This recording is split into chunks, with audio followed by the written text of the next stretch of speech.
எப்படி சாப்பாடை வாழை இலையில வச்சு சாப்பிட்டா நிறைய பேருக்கு பிடிக்குமோ அது மாதிரி சாப்பாடை குக் பண்ணுறது மண்பானையில் வச்சு குக் பண்ணால் ரொம்பவே எல்லாருக்கும் பிடிக்கும்.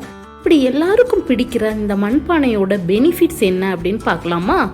பொதுவாக மண்பானையிலேருந்து சமைச்சு சாப்பிடும்போது ஃபுட்டு ஈவனாக குக் ஆகும். அப்படி ஈவனாக குக் ஆகிறதுனால அந்த ஃபுட்டில் உள்ள நியூட்ரிஷன் எல்லாமே நமக்கு 100% அப்படியே கிடைக்கும். நாம் எப்போவுமே மண்பானையில் தண்ணி ஊற்றி வச்சு குடிக்கிறதுனால அது இயற்கையான முறையிலே வாட்டர் ஃபில்டர் ஆகி பியூர் ஆகவும் செய்யுது. அதனால் சளி இருமல் இந்த பிரச்சனை என்னென்னா வராமல் பாதுகாக்குது. அண்ட் நம்ம பாடியோட இம்யூன் சிஸ்டத்தை நல்லா பூஸ்டப் பண்ணுது. நிறைய பேர் நம்ம இப்போ இவ்வளோ மெடிக்கல் பெனிஃபிட்ஸ் இருக்கிறதுனால க்ளே பாட்ஸ் யூஸ் பண்ணி சமைக்க ஆரம்பிச்சிட்டோம். பட் அதை நம்ம எப்படி மெயின்டைன் பண்ணணும் அப்படிங்கிறது நிறைய இருக்குது. ஸோ அதுக்கு எனக்கு தெரிஞ்ச சில டிப்ஸை நான் உங்களுக்கு இந்த வீடியோவில் தரேன்.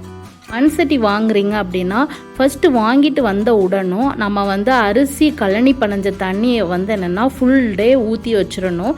அதுக்கப்புறம் அடுத்த நாள் காலையில் நீங்கள் அதை எடுத்து நல்லா சோப் வாட்டரில் வாஷ் பண்ணி எடுக்கணும். மண்சட்டி நல்லா வாஷ் பண்ணதுக்கப்புறம் குக் பண்ண யூஸ் பண்ண ஆரம்பிக்கலாம். அடுப்பில் வச்சதுமே ரொம்ப நேரம் மண்சட்டியை வைக்கக்கூடாது. உடனே என்னென்னா ஆயில் ஊற்றி நம்ம சமைக்க ஆரம்பிக்கணும். லோ ஃப்ளேமில் வச்சே சமைக்கணும். லோ அல்லது மீடியம் ஃப்ளேமில் வச்சு சமைக்கலாம். ஹை ஃப்ளேமில் வச்சு சமைக்கக்கூடாது. மண்சட்டியை பொறுத்தவரை உடன் ஸ்பூன் யூஸ் பண்ணி நம்ம சமைக்கிறது ரொம்ப நல்லது.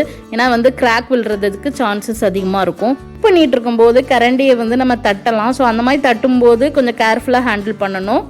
நான் இந்த வீடியோவில் காலிஃப்ளவர் பொரியல் செய்யும்போது உங்களுக்காக ஷோ பண்ணி காமிச்சேன். இதில் சில டிப்ஸ் நான் உங்களுக்கு சொல்லியிருக்கேன்.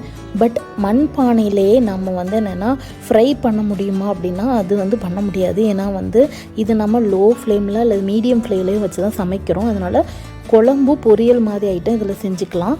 நான் எப்போவும் பொரியல் பண்ணும்போது இந்த மாதிரி ஹோல்ஸ் மாதிரி உள்ள பிளேட் வச்சு தான் மூடி வைப்பேன் வேகிறதுக்கு. அண்ட் பொரியலும் பாருங்கள் நல்லா அழகாக வந்திருக்கு. ஒன்ஸ் பொரியல் ரெடி ஆனதும் நல்லாவே மூடி போட்டு வச்சுருங்க.